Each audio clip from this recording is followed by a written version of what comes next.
You know you're getting older when sleeping together actually means sleeping. Like, if you snore rhythmically enough, that's foreplay.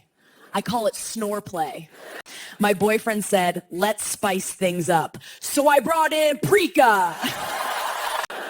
Now he's crying, not from passion, from poor seasoning choices. He told me, you're hard to read. That's because you keep skipping to the ending, babe. I once dated a guy who said he was good under pressure.